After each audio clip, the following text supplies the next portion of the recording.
Hello folks, I'm Mal and this is Wasteland 2. Background and first impressions of the early beta build. So many of you probably wondering, well hey, what is Wasteland 2? Well, beyond being the sequel to the first Wasteland from 1998, this is a post-apocalyptic world and it's an old school role-playing game. So you manage your inventory, you manage your stats, your individual different player characters, and you do it in a place where pretty much the entire environment is hostile to you. And you play these guys, the Desert Rangers. Think of them as,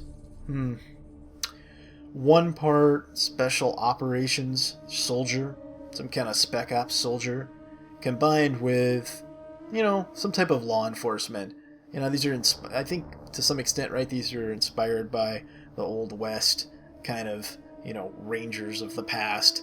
And it's really kind of a cool way to think of your player characters as bringing law to the lawless. Here's an example of somebody you might meet. He'd probably end you pretty quick. So, how did this come about? Well, for many years, Brian Fargo and members or ex-members of Interplay trying to get this game made. Over 20 years, actually. They decided to go to Kickstarter. So, they did, and in record time, they had what they asked for and then some. So, they needed roughly $1 million to at least make a game. They ended up getting over $3 million. And like I said, they did it in record time. So that's pretty inspiring.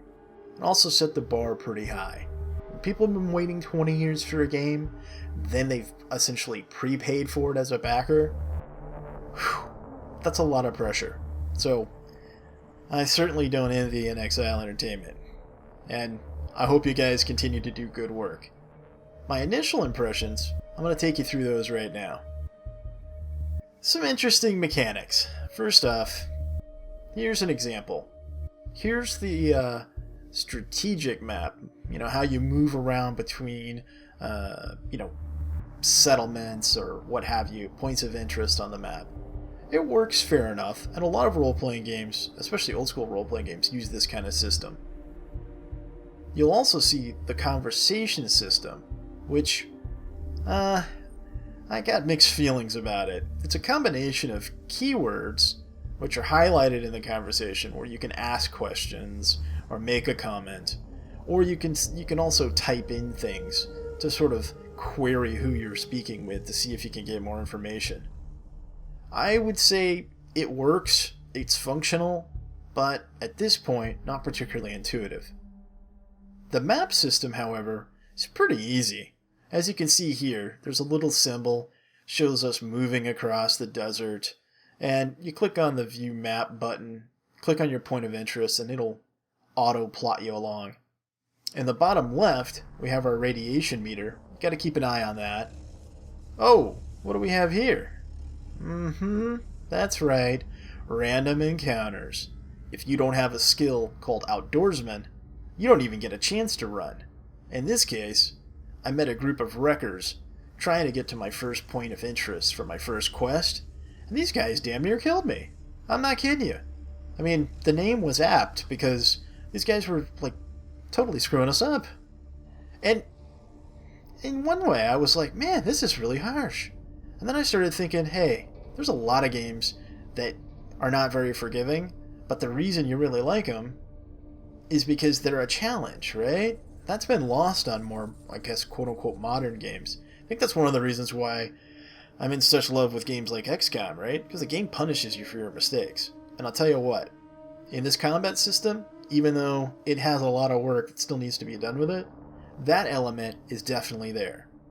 You need to pay attention, especially early on, because your resources are extremely limited. And when I mean extremely limited, it's like literally not even thinking about it partway through this random encounter, and I had a character just completely run out of ammo. It was like click click, and I was like, oh, I am gonna have to just, I guess, switch to my fists and run up and punch this guy in the head, or try to.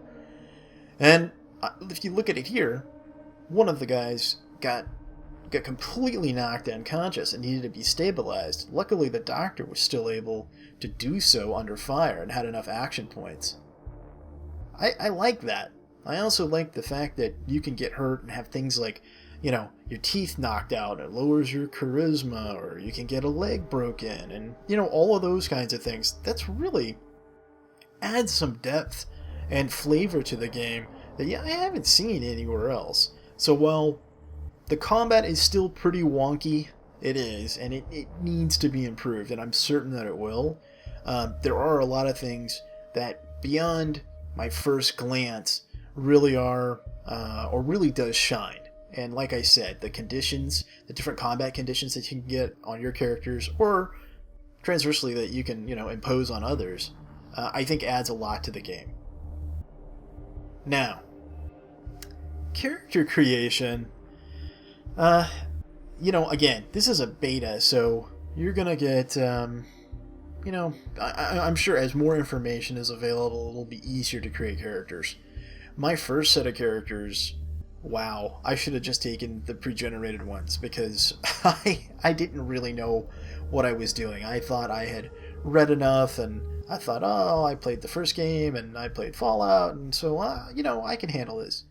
Well, yeah, not so much, because I didn't really clearly understand the correlation between, some of the key stats, like, for instance, awareness, and its effect, positive or negative, on a derived stat such as your combat initiative.